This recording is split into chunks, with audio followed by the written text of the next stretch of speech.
History loves epic twists, but few are as dramatic as the Battle of Marengo. Imagine an army caught off guard, seemingly defeated, only to rise at the last minute and turn the tide with a brilliant strategy. That's exactly what happened in 1800 when Napoleon Bonaparte, yes, the very same man who'd been terrorizing European monarchies, showed the world why his name would never be forgotten. But was this just another military victory? Or was it the crucial moment that paved the way for his ascent to the imperial throne? What few know is that on that day, Napoleon was dangerously close to failure. His Austrian enemies had more troops, were better positioned, and were already celebrating victory. But fate and a surprise reinforcement decided that history would be written differently. A devastating counterattack and a perfectly timed cavalry charge turned an impending defeat into an absolute triumph. It was there that Napoleon proved he wasn't just a warrior, but a strategist who could see beyond the obvious. Yet the impact of Marengo went far beyond the battlefield. This victory consolidated French dominance over Italy and forced Austria to seek peace. And more than that, it gave Napoleon the prestige he needed to take his biggest political leap. If you think he was already at the top, just wait until you learn how this triumph became the final push that crowned him emperor. Because in war and in life, winning battles isn't enough. You have to know how to turn every victory into real power. So, get ready to dive into this electrifying story. You're about to understand how a single day redefined the course of Europe, why Napoleon became a legend, and how that battle still echoes in military strategies today. After all, what makes someone rise from the brink of failure to emerge as the greatest leader of their era? The answer lies in Marengo, and if you pay attention, you might just find some lessons for your own life. France in 1789 was a veritable powder keg, ready to explode and shake all of Europe. While the people rose up against the monarchy, neighboring kings trembled, fearing that this revolution would spread like wildfire through dry kindling. Chaos reigned. The guillotine claimed victims daily, and amid that turmoil, a young Corsican officer was beginning to stand out. Napoleon Bonaparte wasn't just another soldier. He saw opportunities where others saw despair. As the nobility fell and France plunged into internal and external wars, this short-statured but immensely ambitious young man was already carving his own destiny. On the battlefield, Napoleon didn't just fight. He anticipated the enemy's moves like a chess player thinking several moves ahead. In 1796, he was sent to Italy to command an army that barely even had proper marching boots. And what did he do? He transformed that worn-out troop into a war machine. With innovative tactics and rapid attacks, he dismantled the Austrians and their allies one by one. In just a few months, he not only won, but redefined the art of war. And here's the kicker. Many of the generals he defeated were older, more experienced, and came from noble families. But Napoleon wasn't playing by the old rules. With each victory, his reputation grew. He wasn't just a skilled general. He was a charismatic leader who could inspire his soldiers even in the darkest hours. While other commanders gave orders from a distance, Napoleon marched side by side with his troops, facing risks, sleeping on the camp floor, and sharing the same rations. That forged an unbreakable bond between him and his men. To them, he wasn't merely a boss, he was a symbol. A fun fact? Whenever he captured a city, he'd often appear in public with his famous pose, one hand tucked into his coat, as if to say, "I had it all planned out." The impact of his victories extended far beyond the battlefield. Napoleon began to emerge as a powerful political figure. In Paris, his popularity soared with every new conquest. The French government, weakened and unstable, needed heroes, and no one shined brighter than him. But don't be mistaken, he wasn't after just military glory. He wanted more, much more, and he knew that to truly leave his mark, he would have to move beyond the battlefield and start playing the political game. He already understood that while a sword could open doors, it was politics that would give him the keys to France's destiny. And so, even before reaching his peak, Napoleon was paving the way for something much greater. The world had yet to know it, but the Napoleonic era was about to begin. What would follow? A war against nearly all of Europe, a fierce clash between empires, and of course, a meteoric rise that would put him at the top of the world, but would also confront him with challenges worthy of his ambition. All of Europe was on high alert. The French Revolution wasn't just an internal French problem, it was a threat to the very concept of monarchy. Kings and emperors saw the guillotine snipping necks and wondered, what if this happened here? Thus in 1792, the first coalition was formed, an alliance of powers such as Austria, Prussia, Great Britain and other kingdoms determined to end the revolution by force. The plan seemed simple: invade France, restore the king, and put an end to the revolutionary chaos. But what they didn't expect was to find a France that, while desperate, was willing to fight to the last man. And it was in that setting that Napoleon began to become a legend. As battlefronts spread, Napoleon was sent to Italy, where the French army lay in ruins. His soldiers were poorly equipped, underpaid, and demoralized. Most generals would have surrendered to such hardships, but Napoleon did the opposite. He turned that disorganized troop into a whirlwind of steel and gunpowder. His strategy? Rapid movement, surprise attacks, and exploiting the enemy's weaknesses. What was supposed to be a simple defensive campaign turned into a spectacle of victories. In just a few months, Napoleon crushed the Austrians and their allies, capturing territories that seemed unattainable for an army in such dire straits. The victory in Italy wasn't merely a military one, it was political. Napoleon signed treaties directly with the enemies without even consulting the French government. He was no longer just a general following orders, he was shaping the future of Europe on his own.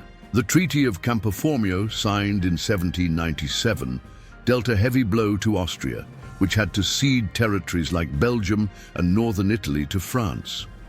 This meant that for the first time, the map of Europe was being redrawn not by kings and diplomats, but by a young general who wasn't even 30 years old yet. European monarchs started to realize that Napoleon wasn't just any commander. His ability to defeat larger and more experienced armies was becoming increasingly evident.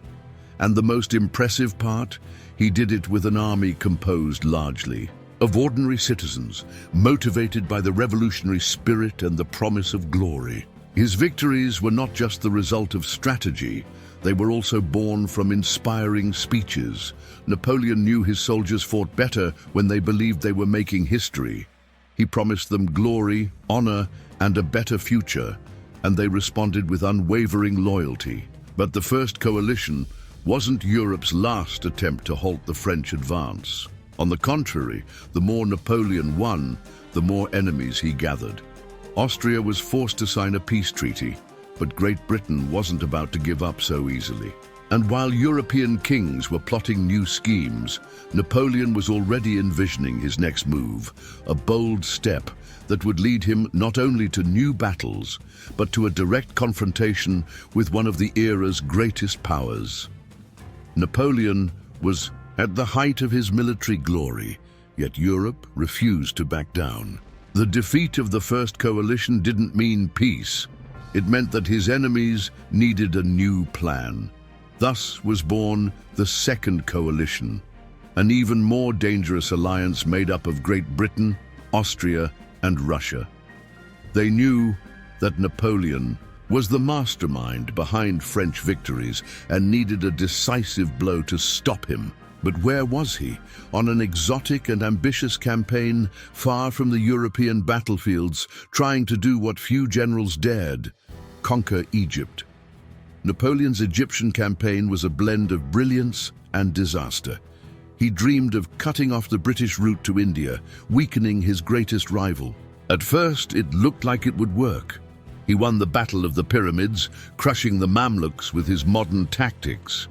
But it soon became clear that he was trapped in a logistical nightmare. The British Navy, led by the legendary Admiral Nelson, destroyed the French fleet at the Battle of the Nile, leaving Napoleon isolated. With no reinforcements and surrounded by enemies, he realized that staying in Egypt would be a death sentence. And if there was one thing Napoleon would never accept, it was to be just a forgotten chapter in history. So, he did the unthinkable.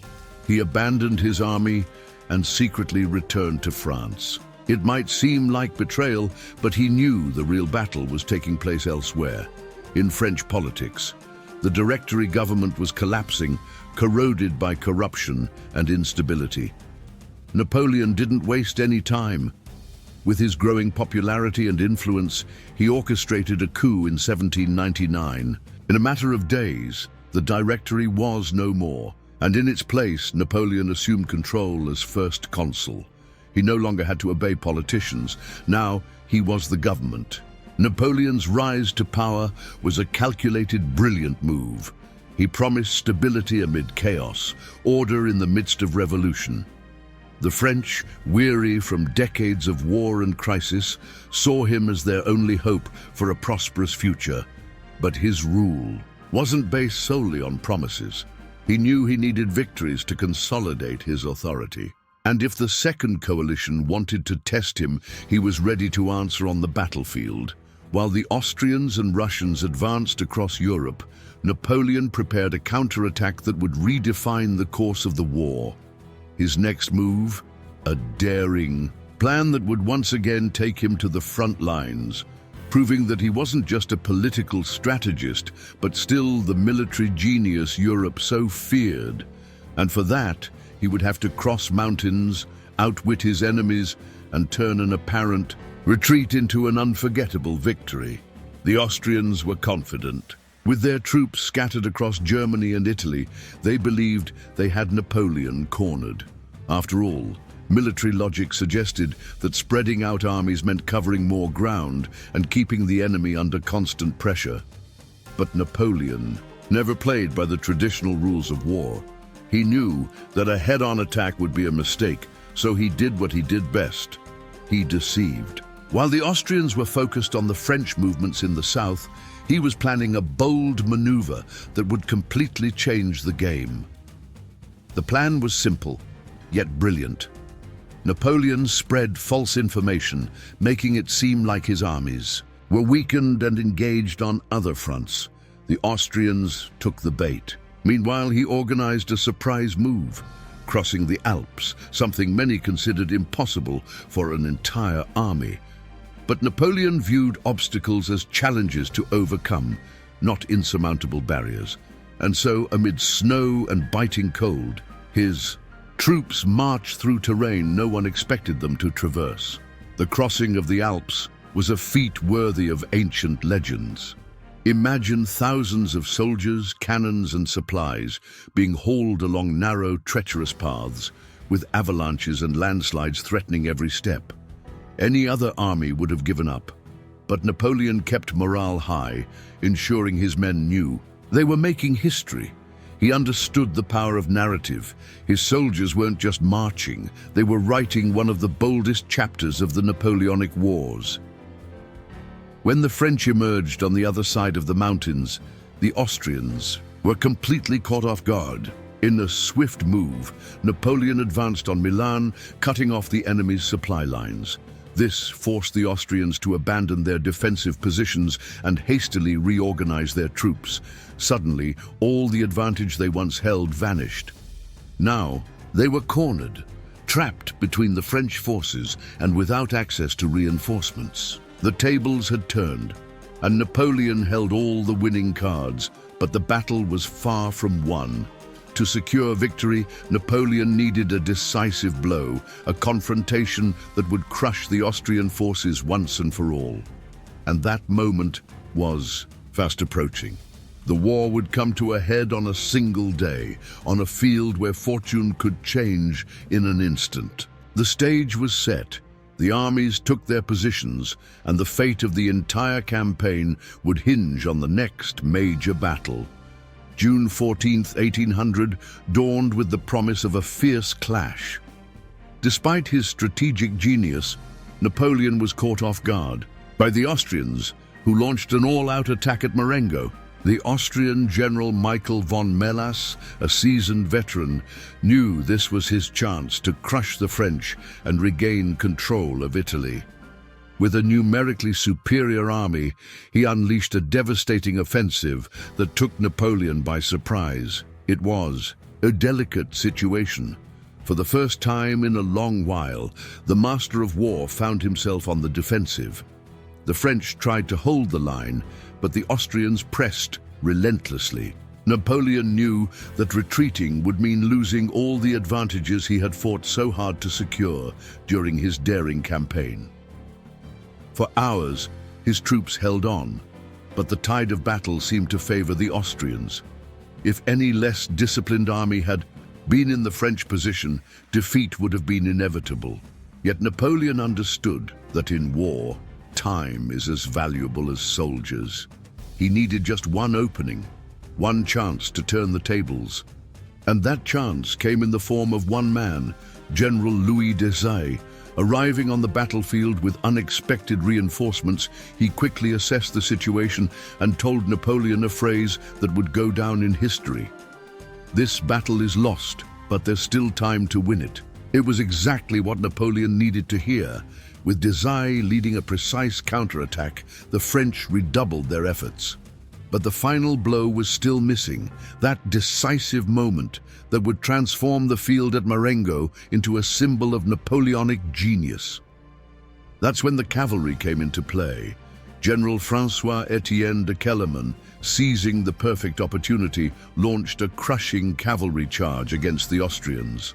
The impact was brutal.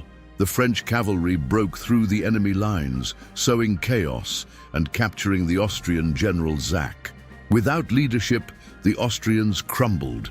What had once seemed like a sure victory for Melas turned into a complete disaster. In a matter of minutes, the battle was turned on its head, and Napoleon emerged victorious from a confrontation that had nearly cost him his entire campaign. Marengo was not just a battle. It was a moment that cemented Napoleon as one of the greatest military strategists in history. He proved that even when cornered, his mind was always a step ahead of his enemies. But that victory brought consequences far beyond the battlefield. With Italy firmly under French control, Austria found itself trapped. And that pressure would lead to events that not only transformed the war, but also Napoleon's own destiny. After all, when you win a battle like this, what follows can be even greater. The victory at Marengo wasn't just another trophy in Napoleon's extensive military resume. It was a turning point in European history. France not only regained control of Italy, but also solidified its position as the dominant power on the continent. For Austria, which had been trying to contain the French advance for years, that defeat was a brutal blow. The Habsburg Empire was exhausted, its armies shattered, and the soldiers' morale in ruins. They had two options: continue a war doomed to failure, or negotiate for peace. They chose the latter. Under immense pressure, Austria was forced to sign the Treaty of Luneville in 1801. This agreement confirmed the loss of Italy and formalized French dominance over vast swaths of European territory. More than ever, Napoleon proved that his battlefield victories had devastating political repercussions. Traditional diplomacy, conducted by kings and ministers, was being rewritten by a general who knew that the sword and the pen could work hand in hand. He wasn't just defeating armies, he was redrawing borders. Yet there remained one adversary who wouldn't bend: Great Britain. Ever resilient, the British monarchy continued to fight against France, especially at sea, where its navy ruled the waters of Europe. However, lacking strong allies on the continent, the British began to realize they were fighting a lonely war. Napoleon, on the other hand, wasn't interested in a prolonged conflict. He had grander plans. Thus, in 1802, both sides signed the Peace of Amiens. For the first time in a decade, Europe experienced a brief respite. That short period of peace was exactly what Napoleon needed to consolidate his power. With no immediate wars to worry about, he turned his focus to transforming France from the inside out. He introduced reforms that strengthened the economy, modernized the government, and established a new legal code, the famous Napoleonic Code, which would go on to influence legal systems worldwide. But he wanted more than just to be an efficient leader. He wanted to be something greater, something that history would never forget. And that's exactly what happened. In 1804, just 2 years after the treaty with Great Britain, Napoleon took a step that would forever change his trajectory. He crowned himself Emperor of the French. He was no longer merely a victorious general or a talented ruler. He had become the master of France's destiny and the nightmare of European monarchies. War, of course, was far from over.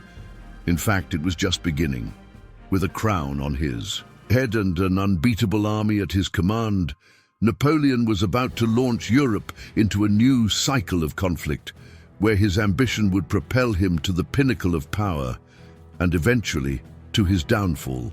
History has a curious way of rewarding those who dare to see beyond the obvious. Napoleon didn't win at Marengo because he had more soldiers or because luck was on his side. He won because he knew how to adapt, because he understood that a battle is never lost as long as there's one last move to be played. And that's a principle that applies to so much more than war. How many times in life have you been backed into a corner, thinking everything was over, only to realize there was still a way out? Marengo teaches us that great victories often emerge from moments of utter chaos. Napoleon didn't just turn a losing game around, he transformed that turnaround into power, influence, and a legacy that echoes to this day.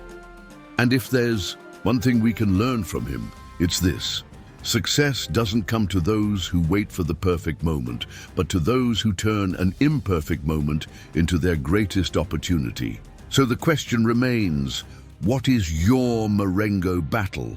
What seems like an insurmountable obstacle today might, with the right strategy, become your biggest victory. Now it's your turn to take action. If this content has made you see history in a new light, just imagine what's coming next. Don't waste another minute. Subscribe to the channel and hit the notifications so you can keep diving into the strategies, battles, and twists that shaped the world. History is full of hidden lessons, and I'm here to help you discover them.